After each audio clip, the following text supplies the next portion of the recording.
What's up, everybody? Welcome back to the God's Got It podcast. We are excited to be here with you all for another episode, and today we're just going to be diving into a topic that I'm super stoked about because I have dedicated a large portion of my life to studying the nervous system. So yeah, I think today we're going to be diving into conversation around nervous system healing and experiencing God within that nervous system healing. And just excited for us to traverse this together today because both of us have this deep connection to somatic healing, to nervous system work, and really just laying that out for all of you who are listening. And maybe some of the story will land and resonate. Maybe you'll learn something new today about your nervous system that you didn't know. But we're here to give you all the tea. So that's that. So how are you doing today, Miss Male Male Male? I'm doing okay. Surviving through the first trimester. Grateful for, I was thinking about this as we were getting started. I'm like, wow, I'm actually really grateful for all the work I have done in the realm of somatics and nervous system healing to be in this season of life that I'm in, because it can be incredibly dysregulating, disorienting to just kind of have this little being taking over your entire body and feeling like your body is not yours and you have no control over the processes of what's happening, how much energy you have, anything. So I'm good. I'm exhausted. I'm nauseous, and I'm grateful. Boom. All the things, like the ultimate surrender. I mean, yeah.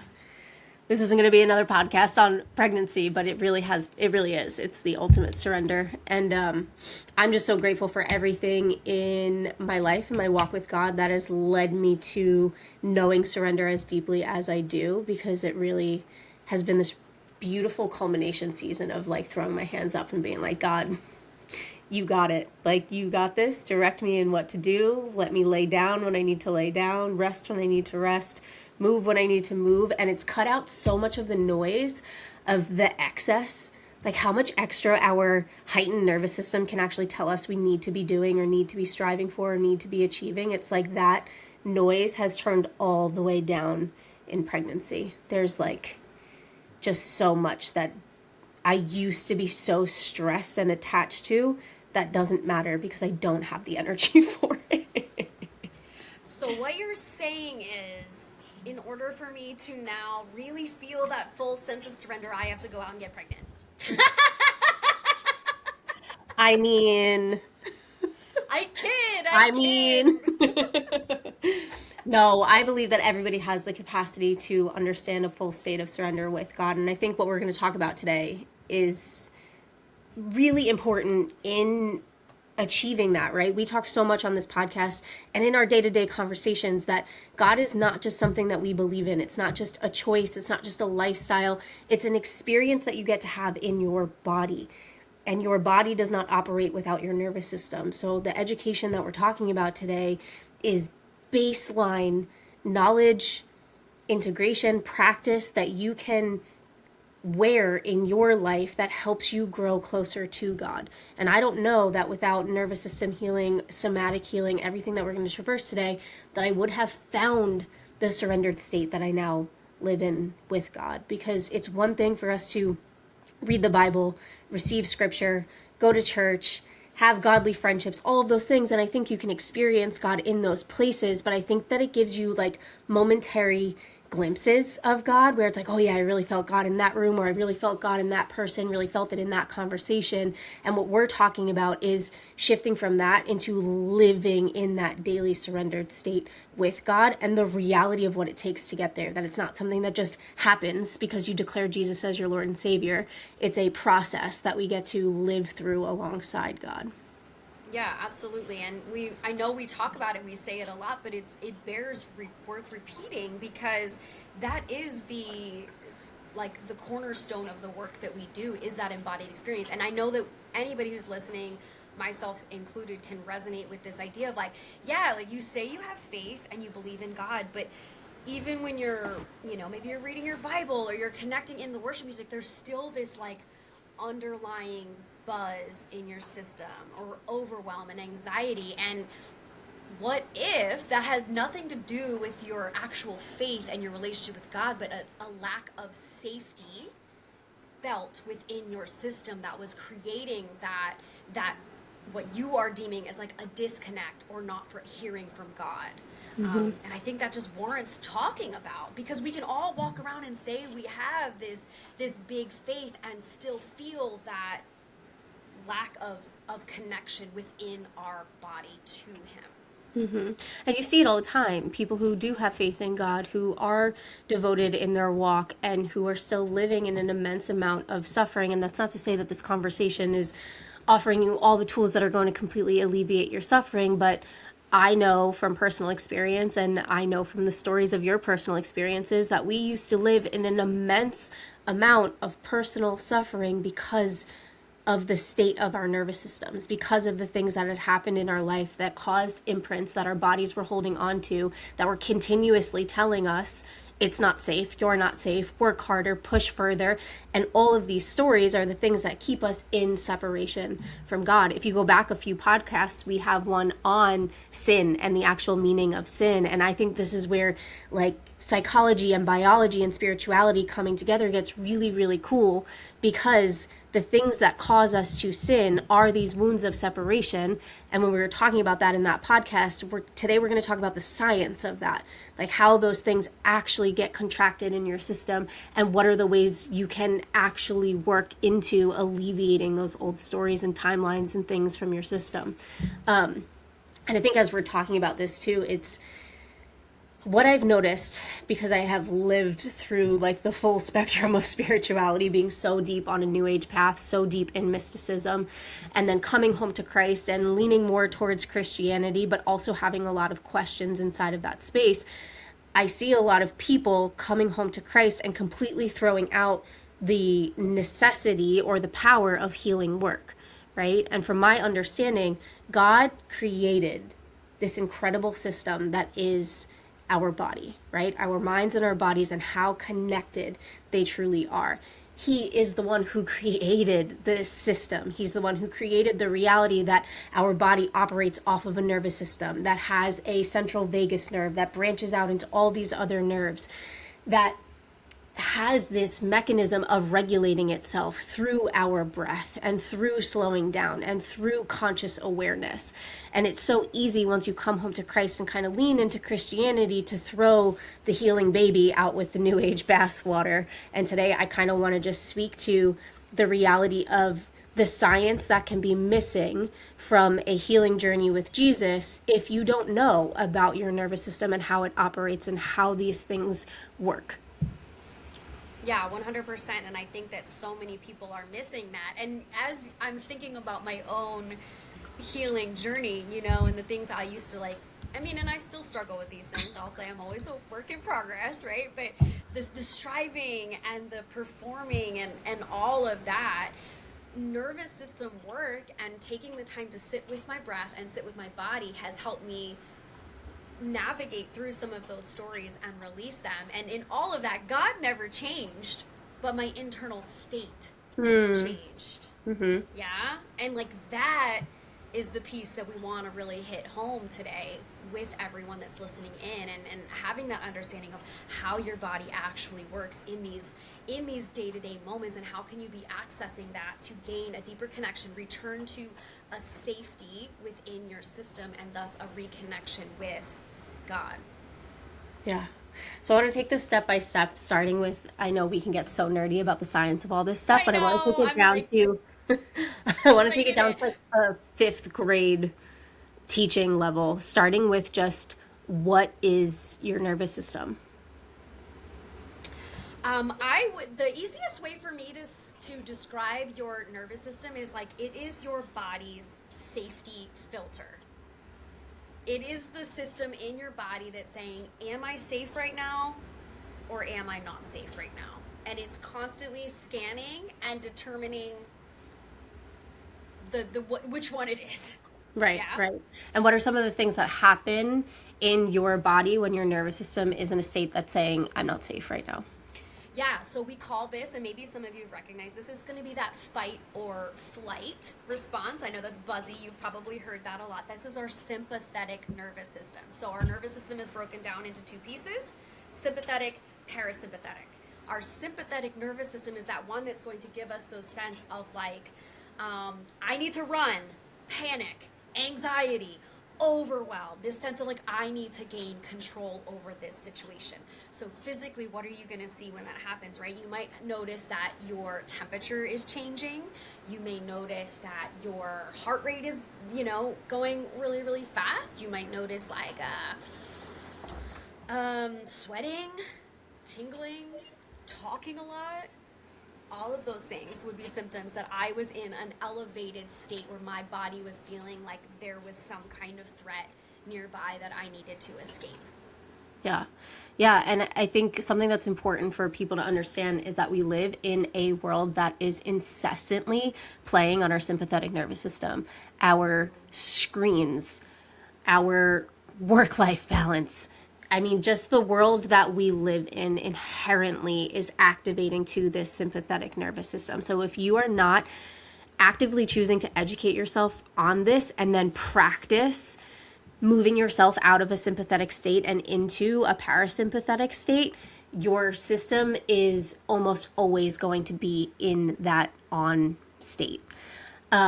And when that happens over time, some of these symptoms that Jen's talking about, it's like you don't even notice anymore that you're just living in a steady state of maybe your heart rate being a little elevated, your blood pressure being a little elevated, your temperature being a little elevated, and all of these things. I mean, the reason I got so interested in the nervous system came from my background in nursing and recognizing that the nervous system is the thing that innervates every other system in the body, right? So it's going to tell your body it's safe to digest and how to digest. It's going to activate the different hormones and what is the word I'm looking for?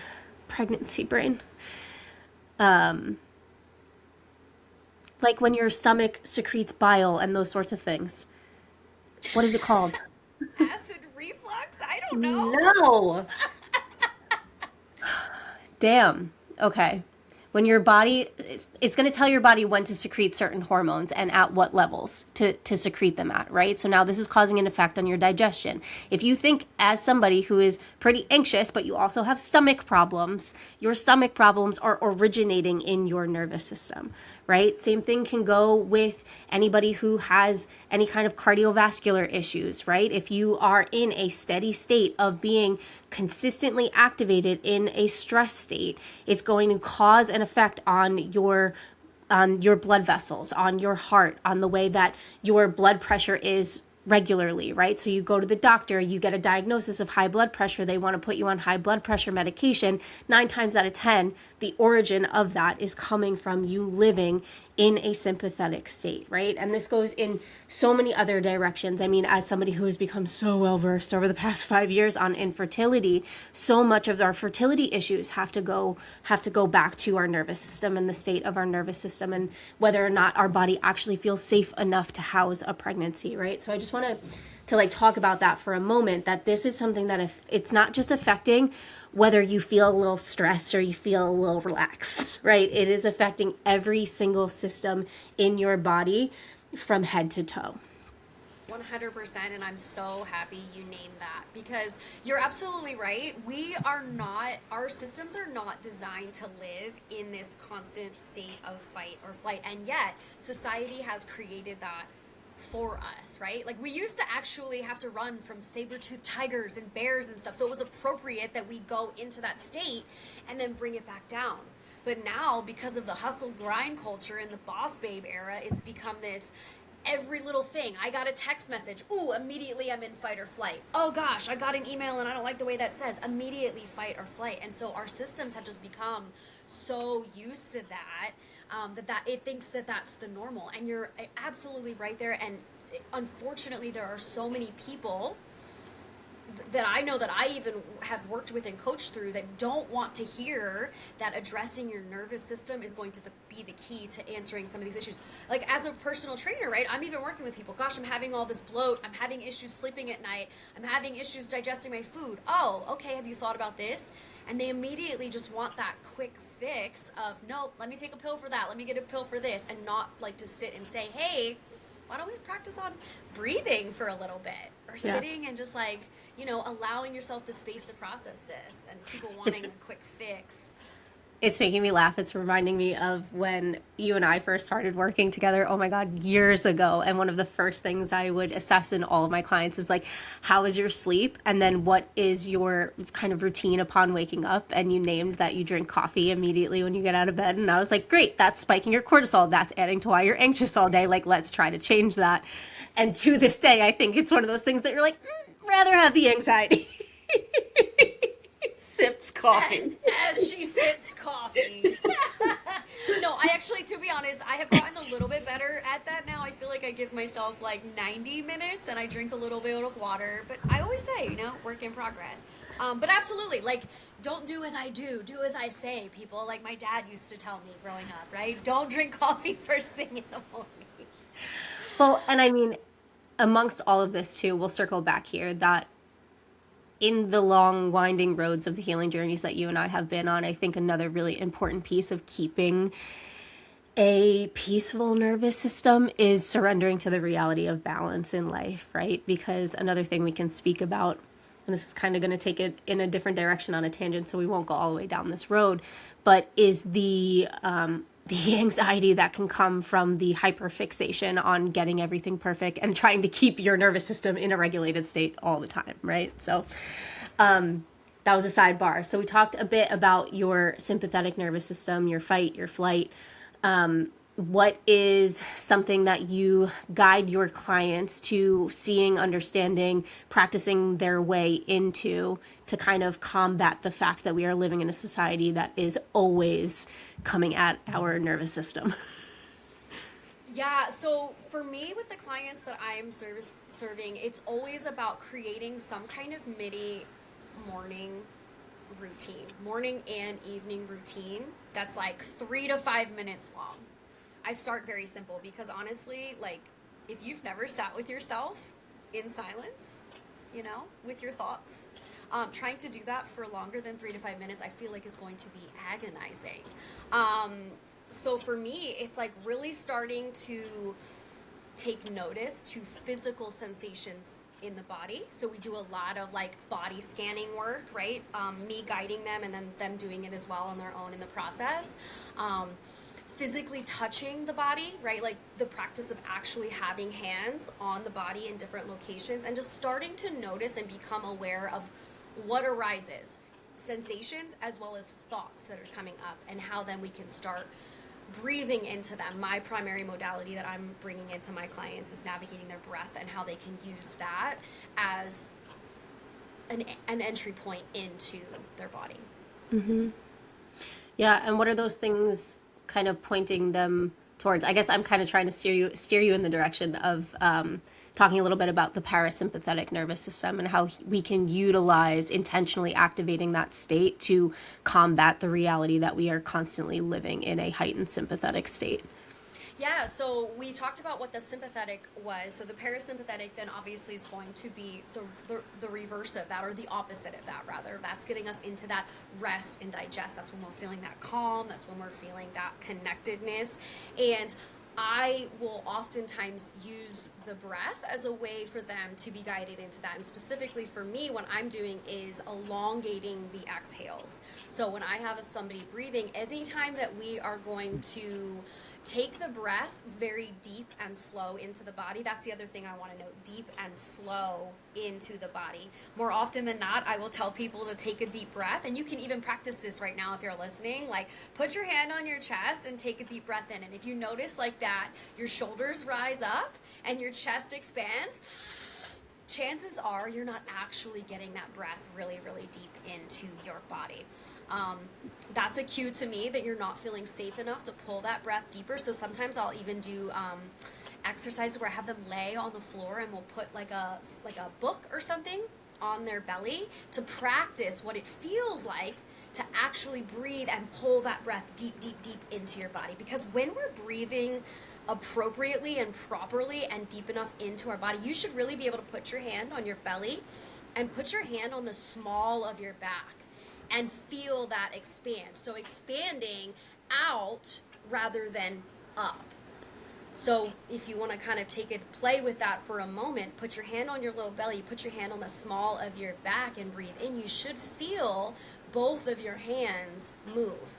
And if they're not, that's again just an invitation that we're not pulling the breath deep enough into the body to connect into the diaphragm and all of that.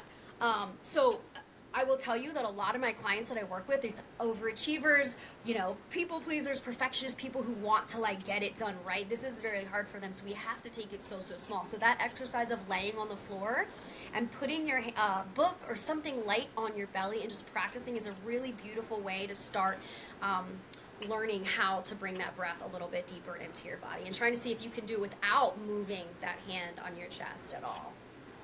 For sure. Yeah. Yeah, so when we talk about the parasympathetic nervous system, like Jen said, this is your rest and digest. It's where your body is recovering from your day, from your workouts, from the things that you have going on. And it's also the state then that when practiced into, we can really learn how to clear our minds of all of that mental chatter and all of those thoughts and things that are constantly pulling us in all of these different directions that are continuously activating our sympathetic nervous system. And now I don't want to give the sympathetic nervous system a bad rap. We need it, right? We need a little get up and go. We need a healthy amount of stress in order to do the things that we are doing, create the things that we are creating.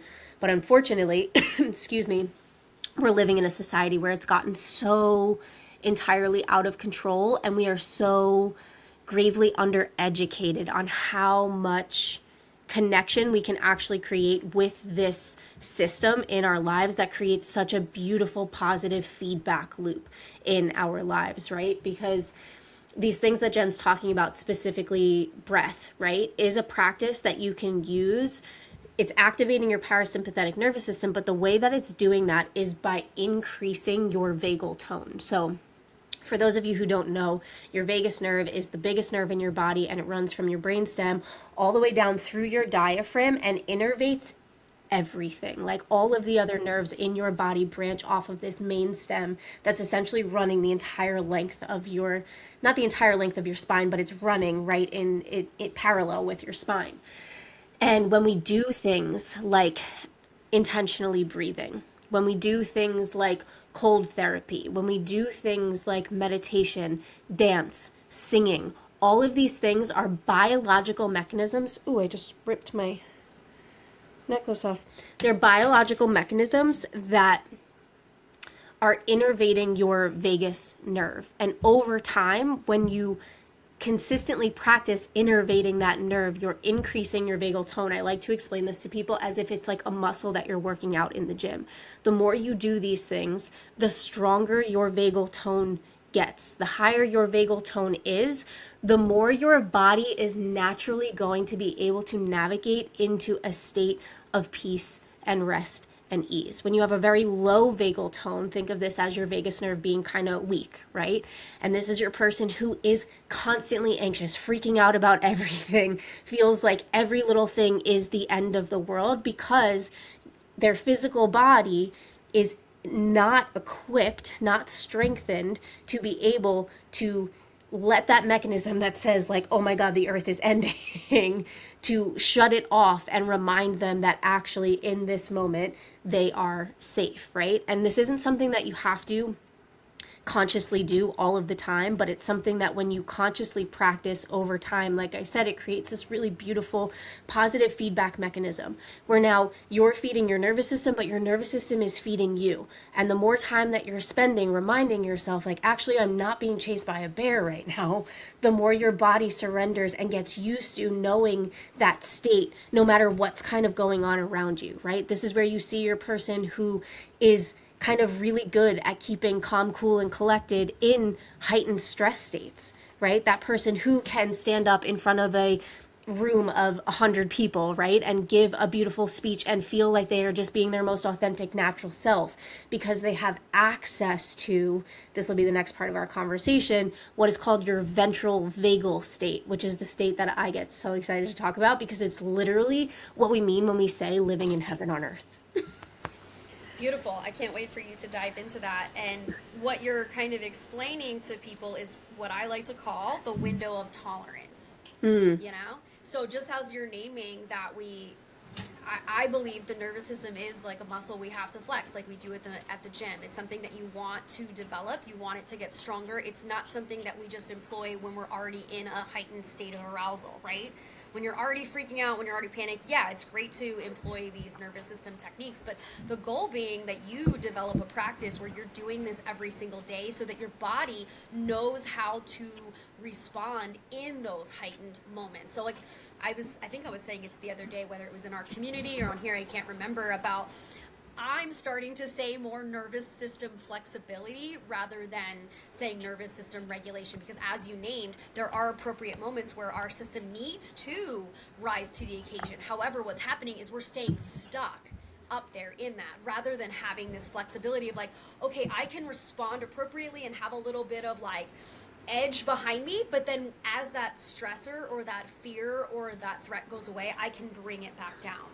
Right? So people who are always staying in that heightened sense and they're unable to navigate that really have a small window of tolerance and the ability to navigate the different types of emotions. And so through nervous system work that you're doing with the body and having a regular practice of that, you're making that window bigger and bigger and bigger. So it's not that you're never going to have stress or panic or bad feelings ever again, but you're going to be able to ride the wave of it much smoother as you continue to expand your system.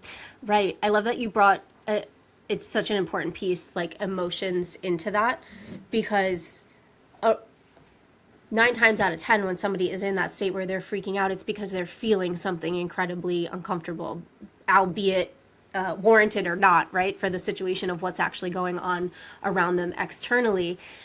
And a huge piece of nervous system regulation, I mean, we can speak to the tools and the strategies, and maybe we'll leave a list in the show notes or some of the practices that you can incorporate in order to increase that vagal tone.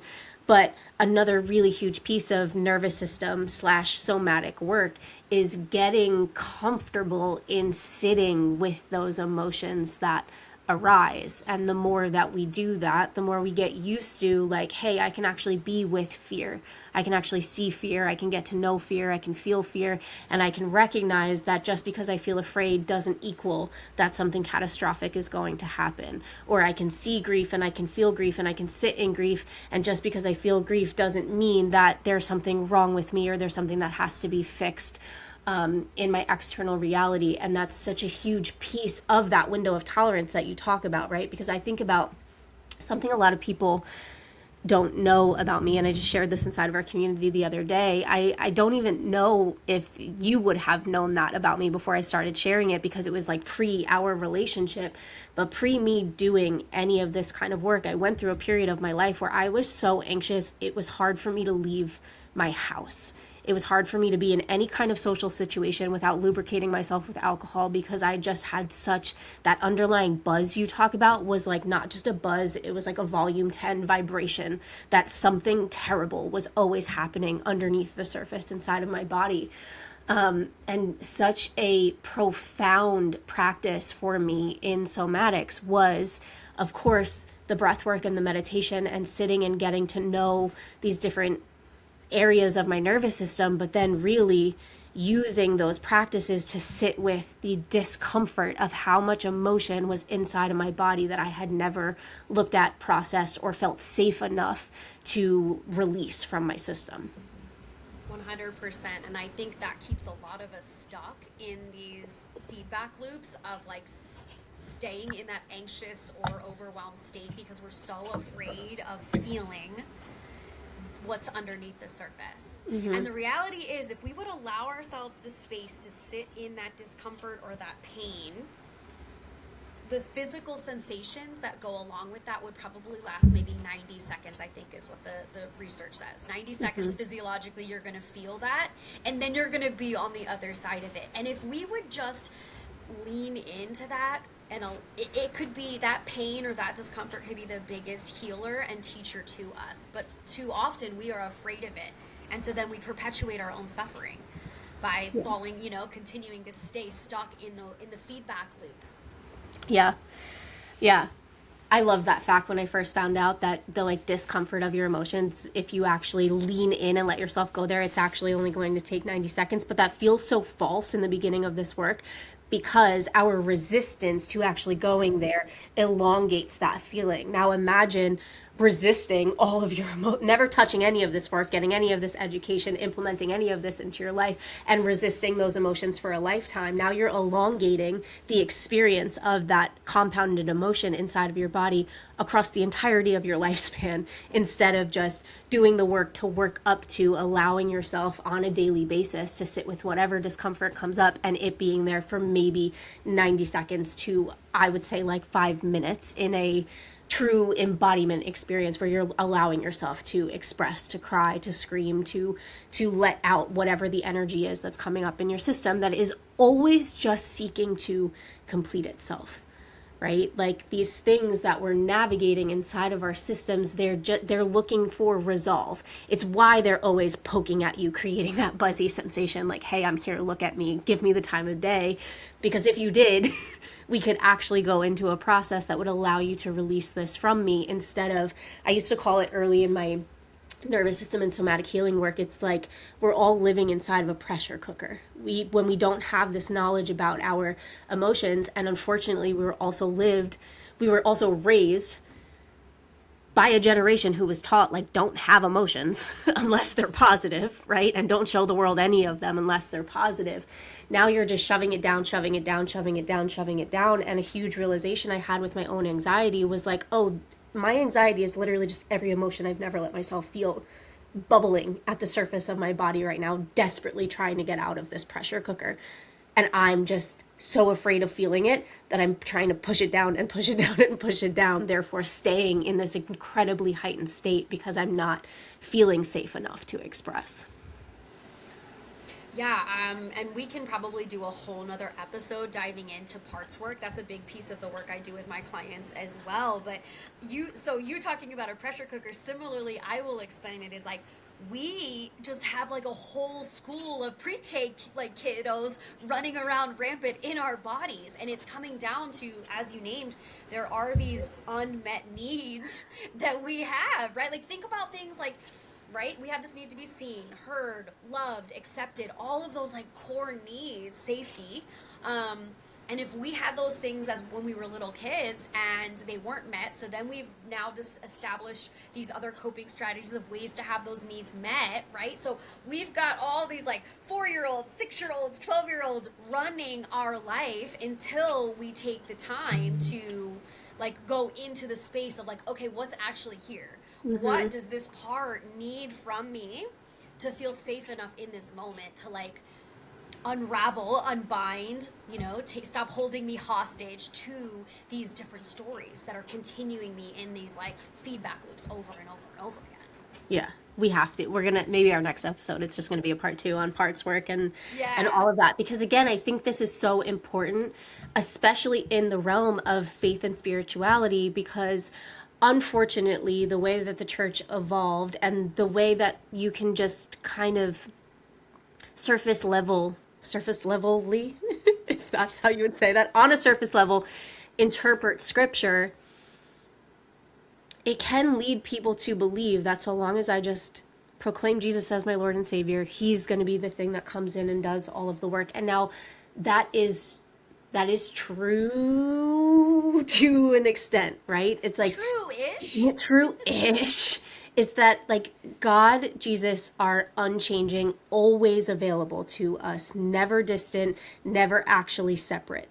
But these things that we're talking about in our nervous system and the soma of our bodies are the things that hold us in that idea that we are separate, that we are far from God, right? Think about that state of being in a lot of anxiety, something happening in your life that maybe you're dropping to your knees and you're praying to God about, but there's this buzziness of like, how can I fix this? And how can I change this? And what do I got to do? And what do I got to figure out? And God, please just give me the answer, right?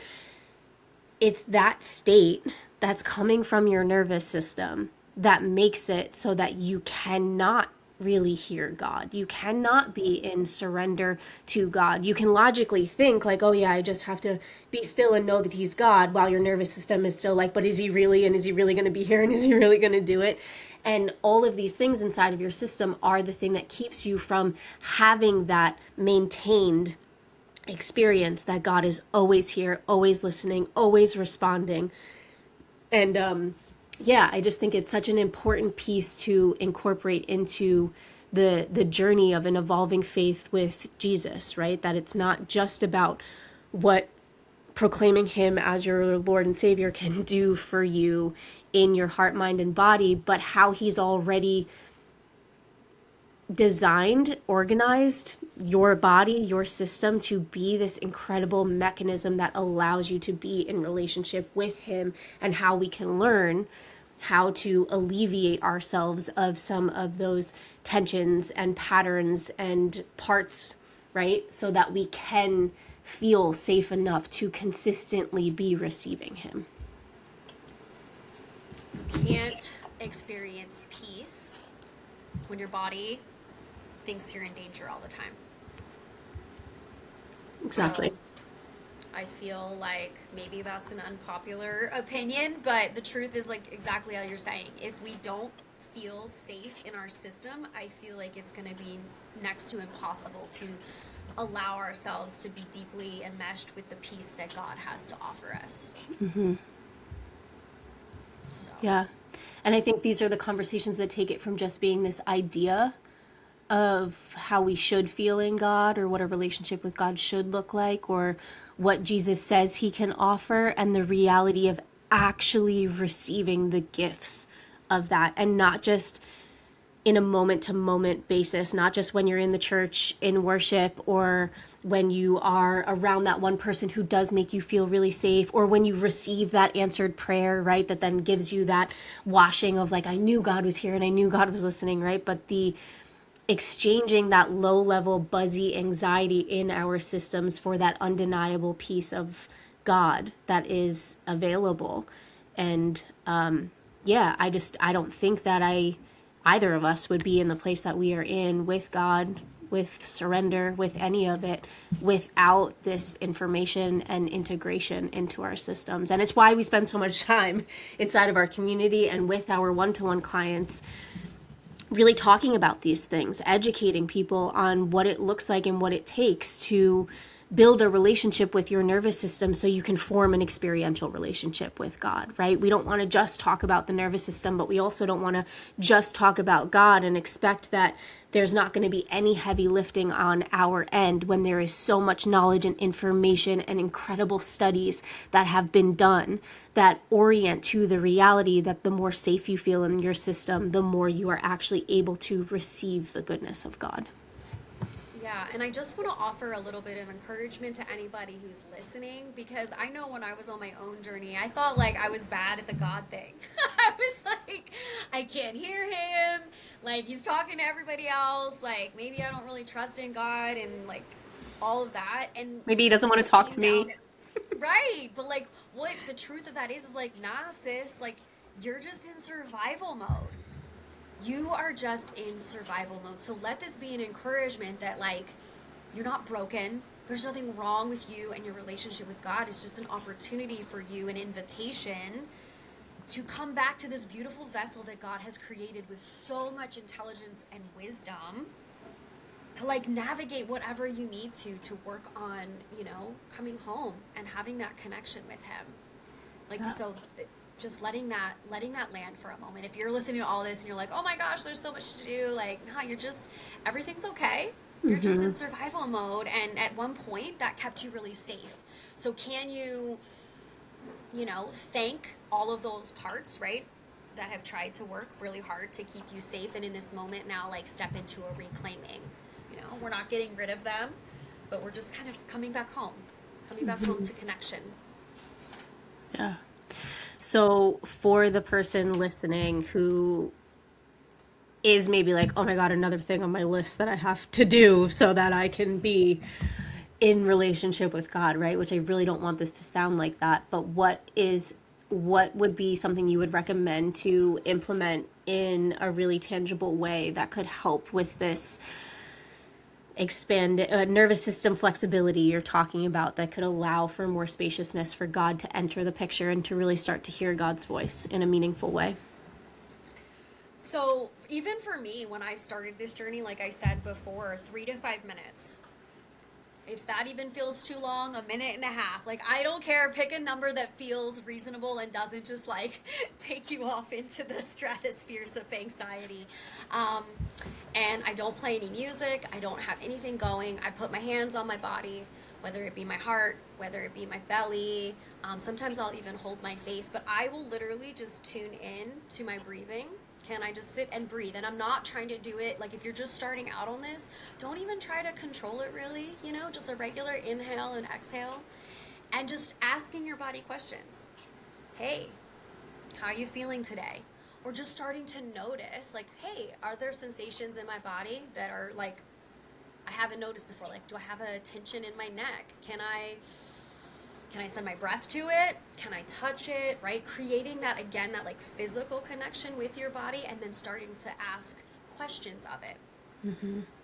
Even for 3 minutes. And I started doing this every day. Mm-hmm. And as that develops, then you can start asking more questions, right? You can start getting curious. Like, oh, I noticed like I've got this tightness in my belly. What's that about? Mm-hmm. And What's here for me? we'll get more into that. I'm now like so excited and having so many dorky like ideas, or I keep wanting to say things that I'm like, save it for the somatic save it for a somatic episode, because we can just go so deep into kind of the unraveling of these things and the unraveling of the parts of us that are in sin, aka the idea that they are separate from God. But I love that you name, and I want to reiterate, like 3 to 5 minutes. When I started out in this work, I used to suggest like 15 minutes to people, and I realized pretty quickly that it's like that feels so hard, and it feels like something that I'm consistently failing out because I can't do it because I'm so uncomfortable. And we just the other morning, we're actually, this is coinciding so beautifully, we're doing like 6 weeks of nervous system work inside of our free online community. So if that's also something that you're interested in, if you want to get into this work, deeper into this education, but you don't know where to start, join us in our free community. We're going to be doing 6 weeks of all different kinds of practices and conversations around the nervous system, and specifically the nervous system as it relates to you receiving God. But if the other day inside of our community, we had our first day of kind of talking about the nervous system, and we started with a 3-minute practice in silence. And I was facilitating, and even as somebody who does this work regularly, sits in prayer and meditation, like I'm constantly in silence with God, I was facilitating, and the 3 minutes felt so long. It felt Right? so long. So giving yourself graciousness, because I think it can be really easy to hear 3 minutes and be like, oh, what's 3 minutes gonna do? But 3 minutes a day, if you devote yourself to that, and it can be first thing in the morning. It can be, one of my favorite places to do this is when I pull into my driveway before I get out of my car to come into my house, or when I pull up somewhere and maybe I'm a few minutes early, right? If you give yourself 3 minutes a day and you devote yourself to that, that's 21 minutes a week. And you can work up from there. Of course, 3 minutes becomes 5 minutes, 5 minutes becomes 10 minutes. But it doesn't have to be this super strict, it has to be this amount of minutes every single day or it's not going to work. Any amount of time that you are spending in silence is going to open up that door for God to start communicating with you, and for you to start down regulating your nervous system so that you are a more open vessel to receive His word. 100%. And another thing I like to name with my clients, and maybe your body will, if safety is something that's really challenging for you, even communicating with your body when you go to sit down, to say, we're just going to be here for no more than 5 minutes, right? So your body also like can soften and settle into that, and knowing it has a time limit. Like, okay, we're going to stay in this for no more than 5 minutes, and then we're going to come back out of it. Because I think for me, and I've noticed in some of my other clients as well, like, there's this like fear that you're going to get stuck in whatever emotion is arising, and then you get like really panicked about it. So I have found that giving my body like the time frame also helps. And yeah, I love that idea. What I love to tell people all the time is like, you have this free medicine that you're just walking around with all day, every day. You have your breath, and you can use your breath to invoke any kind of emotion you're needing, and it doesn't need to be these like long, lengthy, drawn out sessions, although sitting with yourself for that long can, once you get into it, can feel really beautiful and you look forward to it. But if you've got 2 minutes, you can sit in the car, and if you're feeling lethargic, you can breathe in a certain way that's going to boost your nervous system and get you more alert. And similarly, if you're feeling really wound up, you can take your breath deep and slow in your body for 3 to 5 rounds and immediately notice a shift in your body. So I like to name that, because I think people have this preconceived notion that they have to go into this big, lengthy process to feel anything. When literally, if I sat here with you guys and we breathed for 90 seconds, you'd notice your system would respond so quickly, and it would either go up or down depending on the way that we're breathing. And it's like, man, how cool is that we're carrying around this medicine that God has given us? What is the Bible verse? Oh, I wrote it down earlier. It's going to drive me crazy. Genesis 2, verse 7. Breath is God-given. Like, God breathed life into us. He wants you to use your breath. And so how cool that you have that with you at all times. And you ain't got to go, you don't have a copay. You're going to be like, oh my gosh, that's like the off-brand and it's still costing me $200 a month. Like, nah, fam, you got that with you all the time. Use it. Yeah. I love that piece just about how it doesn't have to be long and complicated, because I think in the world of social media and wellness culture, and Jen and I talk a lot about getting off of the healing hamster wheel, that it can feel like you have to have this 10-step process perfected in order to create any significant change in your life. But the reality of educating and implementing the education around your nervous system is you'll come to find, I mean, if you took one deep breath right now, you would feel the way that it relaxes your body. I felt it. I did it. And you are doing this already throughout your day. Anytime you sigh, anytime you do find yourself taking a deep breath, maybe we're not consciously doing it, but it's like your body is naturally trying to do this all the time.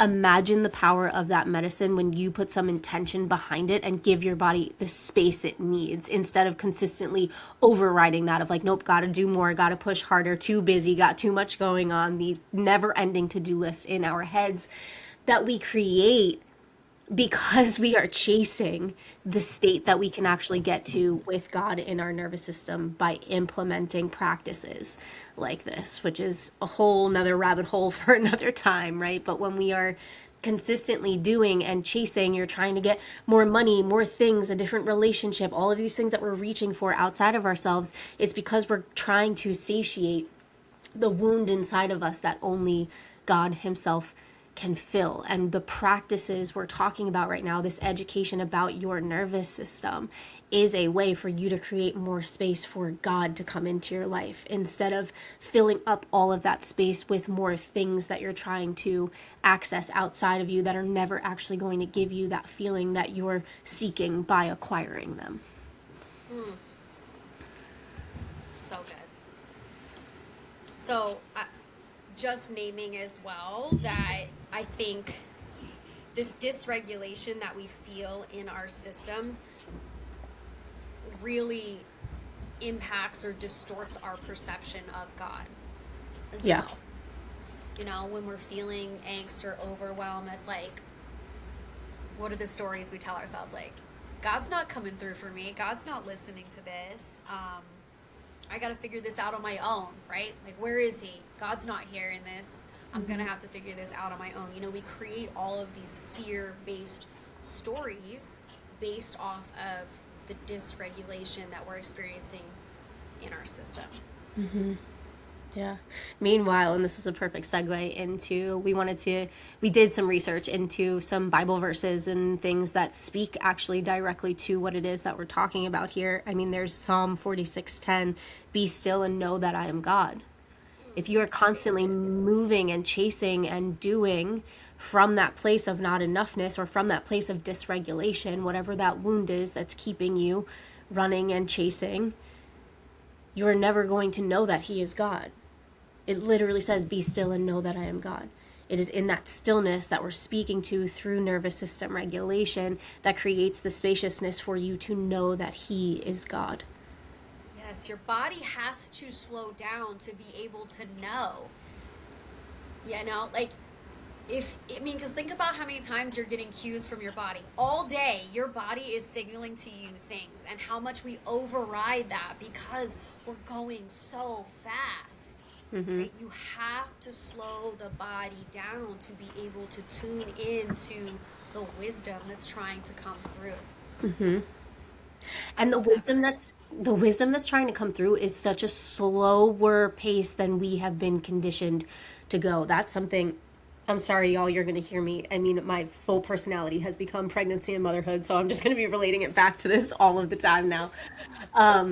That's something that's been so beautiful inside of this first trimester of pregnancy, because I literally don't have the energy for anything, right? So I'm recognizing how many of the things that I would do and chase and consistently be feeling like I had to fill my day with in order to feel like I had done enough in my life, how much of that has fallen away and how much spaciousness that's actually created for God to be like, I wasn't telling you to do that.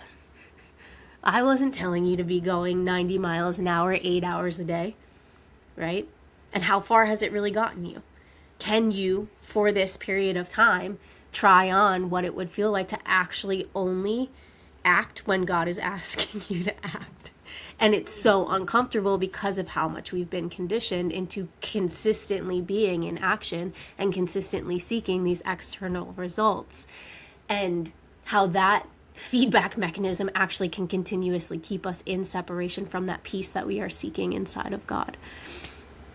Yeah, and I think, I used to always be like, you heard from God? What does he sound like? What was his voice? Like, I was You getting all literally this, said that like, I in, mean, like, literally, you did a group multiple program, times. embodied, that you were like, oh, you're talking about here, like, what does his voice sound like? What do you mean?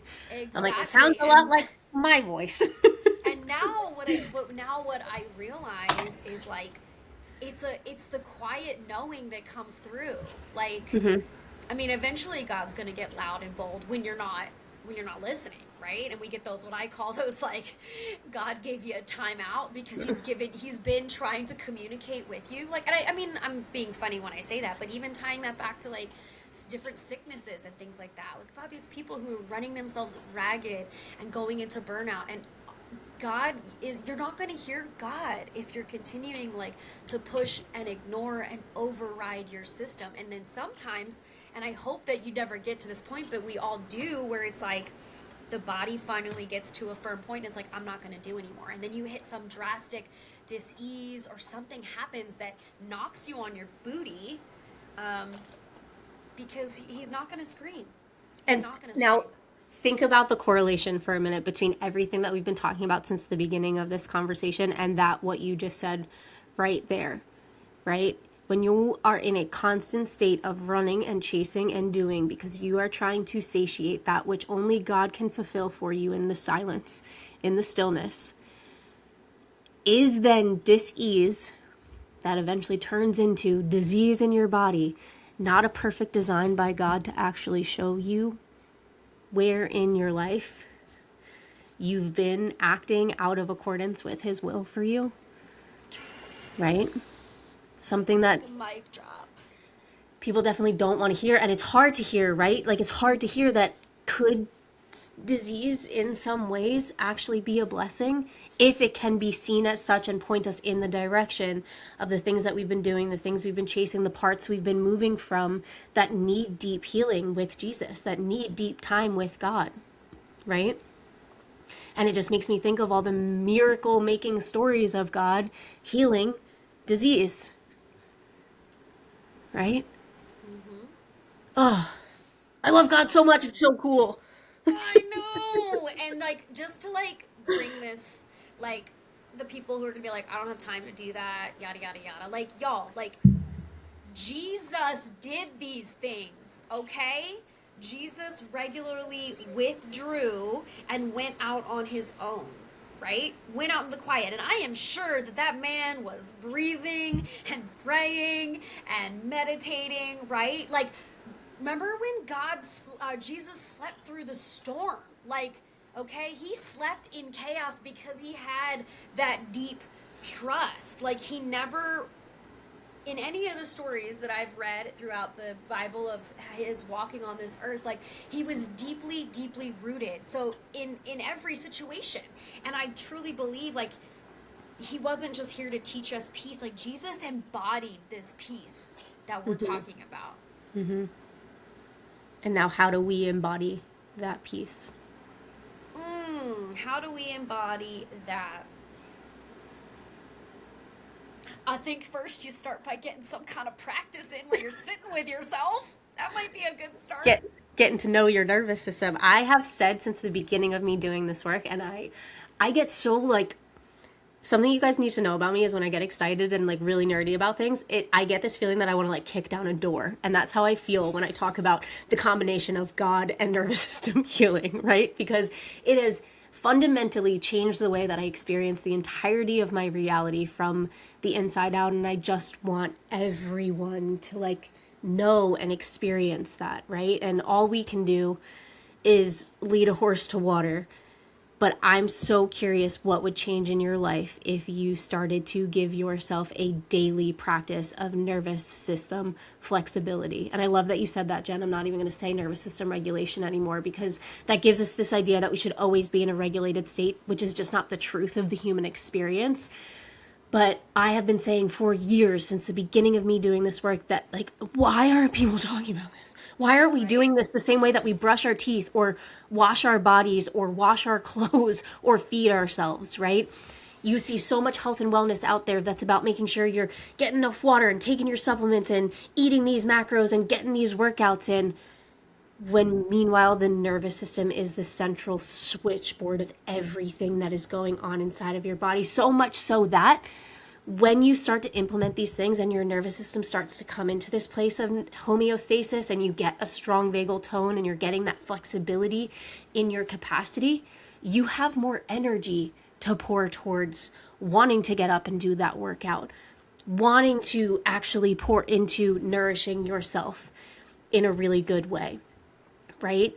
Because when your nervous system is out of whack and you're living in that sympathetic state all the time, contracted, chronic, high levels of cortisol, there is no spaciousness for anything else. Your body is using all of its energy just to maintain living in that state.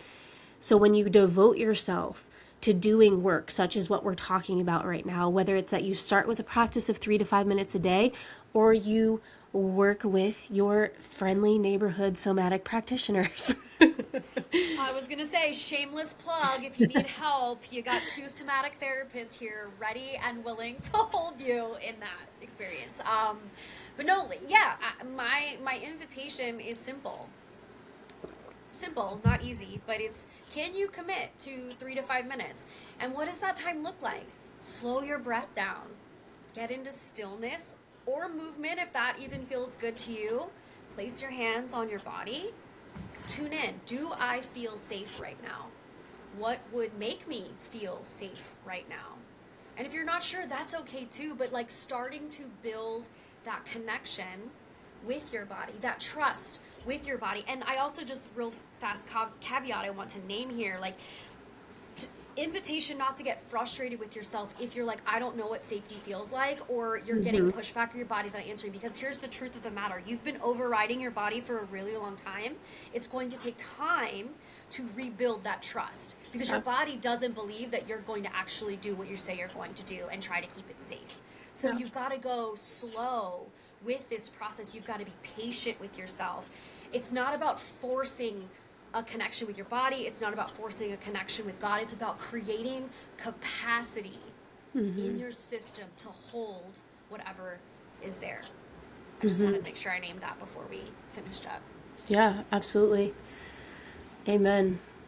It just really anytime we have a conversation about this, be it in our community right here on this podcast, or I know you and I are talking about these things all of the time, it really just causes me to look back and reflect on where I was then and where I am now and where I now get to continue to go in my nervous system and with God, and just my prayer that I want all beings everywhere to know that they have access to this too. And odds are, if you're somebody who's saying like, I don't have time for that, you're doing a lot of stuff in your life that God isn't asking you to do. You're doing a lot of stuff in your life that's actually actions being taken from your wounds of separation versus filling those wounds and those voids with the silence and the stillness, so that God can come in and actually show you experientially the truth of who he is. Yeah. And I just want to kind of bring it home and remind you that God is always here. God is always Unchanging. present. The question is, does your body feel that it's safe enough to receive him? Oh my God. And the follow-up to this about somatic pieces and parts work, it's going to be so good, guys. I just So want to leave, fire! we were looking up a couple of Bible verses just to really like kind of bring this all home for places that you can go in the Bible. I am somebody who, when I'm going through certain things in my life, I will find Bible verses and kind of write them on Post-it notes and stick them around my house. In my fertility journey, I had a verse from Isaiah posted right about above my light switch that said, in the perfect time, God, will make it happen, right? And so I always want to leave these, and maybe we'll write some of them in the show notes as well if you guys want to jot them down and stick them somewhere if you're on a journey with God and your nervous system and finding true embodied peace inside of your experience. So one that I found that I really, really loved was John 14:27. Peace I leave with you, my peace I give you. Let not your hearts be troubled. I mean, isn't that so beautiful? That's so amazing. I wrote down Philippians 4 verse 7, which I also like. It says, "And the peace of God, which surpasses all understanding, will guard your hearts and your minds in Christ Jesus." Like Oof. a peace that surpasses anything you can understand, guys. Like what? Because it's become embodied. Right. Right? And I love when a Bible verse, like you could read that and read that and read that and read that and read that. And like, okay, God is supposed to offer this peace beyond understanding. I don't understand it. I don't get it. Right. But we're speaking from this place of we hold that reality. Like we experience that reality now. There is an underlying peace that I do not understand in moments where I don't have enough. I don't know how things are going to work out. I don't know if prayers are going to be answered, but I know who God is because of the time I've spent sitting in the stillness, getting to know him. So The final verse I will leave, I don't know if you have another one you want to share, is 2 Timothy 1:7. For God gave us a spirit not of fear, but of power, love, and a sound mind. would you believe me if I said I wrote that one down too? That's Of course you like did. that is like one of my absolute favorite go-to Bible verses because I love that. Like right, because anytime I can get myself wound up, I am reminded that God did not give me a mind to have fear, to be anxious, to be worried. Like sound mind, sound heart. That is what He gave me, and I love that verse. I have it like everywhere, and I always quote it. So thank you for closing us up with that. Man, this was such a. I'm like nerding out. I feel Me like I'm too. sweating. I'm Like re-inspired I by literally, my yeah, I life's love calling. talking about this stuff so much. Yeah, and it's reinvigorating. And so just to kind of close this up, like Molly named earlier, our community, our Living Liberated community, this is free for you women to join. Sorry guys, we'll work on something for you guys later, but this is specifically a community for women, and we are diving deep into somatics and nervous system work the next several weeks. So if you're interested, if you are hearing this and you're like, whoa, is it too late to hop in? No, come join us. We'll put the link in the show notes.